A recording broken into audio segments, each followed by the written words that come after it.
Shalom, shalom, shalom, selamat pagi. Sejahteralah hidup kita di hari Kamis 17 Maret tahun 2022 ini. Adalah suatu anugerah yang patut kita syukuri jika kita berada di hari yang luar biasa ini. Dan Tuhan pasti akan memelihara hidup kita sepanjang hari ini, sama seperti Dia telah memelihara kita di sepanjang malam yang kita sudah lewati. Amin. Baiklah, sebelum kita lebih jauh melakukan semua aktivitas hari ini, izinkan kembali Tuhan bicara melalui renungan kita hari ini. Dan kita akan tetap melanjutkan renungan kita dari pembacaan Alkitab satu hari satu pasal dari bacaan 42 hari bersama Ayub. Baiklah, hari ini merupakan hari yang ke-9 di mana kita membaca Alkitab satu hari satu pasal.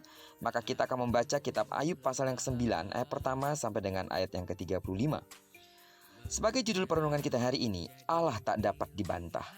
Dan pengantar renungan ini saya akan coba bacakan ayat yang ke-32 sampai dengan ayat yang ke-33. Karena dia bukan manusia seperti aku, sehingga aku dapat menjawabnya. Mari bersama-sama menghadap pengadilan. Tidak ada wasit di antara kami yang dapat memegang kami berdua. Tidak ada wasit di antara manusia dan Allah, betul?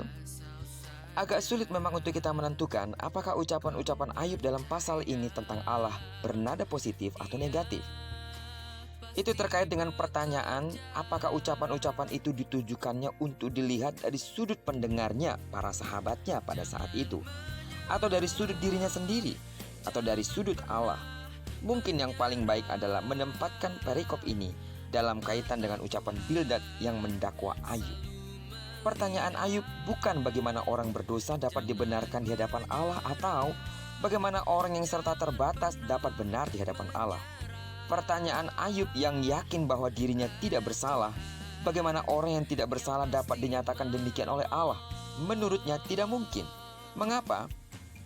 Karena yang pertama, karena alasan keberadaan. Realitas Allah melampaui realitas manusia. Ia tidak terbatas dalam kebijakan, dalam kekuatan, dalam kemampuan, sebab Ia pencipta segala sesuatu. Hal itu dijelaskan di dalam ayat keempat sampai dengan ayat yang ke-10. Yang kedua, karena alasan posisi Allah sebagai Allah dan manusia sebagai manusia. Allah tidak di posisi harus mempertanggungjawabkan tindakan-tindakannya kepada manusia. Manusialah yang wajib bertanggung jawab kepada Allah. Saudara bisa lihat dalam ayat 3 dan ayat 11 sampai dengan ayat yang ke-18. Jika ia menjelaskan sesuatu pun, belum tentu manusia menyadari atau memahami suara Allah. Oleh karena kebebasan Allah itu, maka di dalam keterbatasannya manusia mustahil dapat memahami Dia secara tepat dan benar. Nah, sampai di sini ucapan Ayub ini jelas mengkritik Bildad dan masih menjunjung Allah. Namun mulai ayat 29 seolah muncul keraguan Ayub terhadap Allah. Jika Allah mutlak dan bebas di luar pemahaman manusia dan tidak harus menjawab manusia dan tidak mungkin dipahami manusia, bukankah kesimpulannya sangat negatif? Apa gunanya kudus? Apa gunanya lagi berusaha mempertahankan hidup benar? Dan bagaimana mungkin mendapat wasit yang adil antara manusia dan Allah? Ini memang pergumulan serius bagi kita manusia yang sangat terbatas.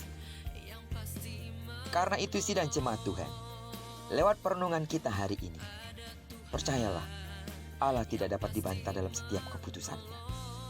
Yang harus kita lakukan atas setiap peristiwa dalam hidup kita adalah berserah dan percaya Tuhan punya rencana yang terbaik dalam hidup kita.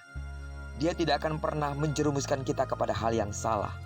Meskipun Dia harus mengizinkan kita berada dalam situasi buruk, bukan berarti Tuhan jahat dan membiarkan kita dalam situasi itu. Itu hanyalah sebuah proses kehidupan yang harus kita lewati.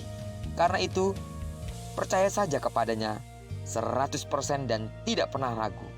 Karena Dia tahu yang terbaik dalam hidup kita. Terpujilah nama Tuhan. Kiranya perenungan kita hari ini sekali lagi mengingatkan kita agar kita sungguh-sungguh berserah, pasrah kepada apa yang menjadi keputusan Tuhan di dalam hidup kita. Karena sebuah keyakinan, Tuhan pasti merancangkan yang terbaik bagi hidup kita. Diberkatilah kita sepanjang hari ini dan digenapi firman yang berjanji bahwa apa yang dikerjakan tangan kanan dan tangan kiri kita dibuatnya berhasil. Amin. Kemanapun kaki kanan dan kaki kiri kita melangkah, di sana kemuliaan Tuhan akan dinyatakan.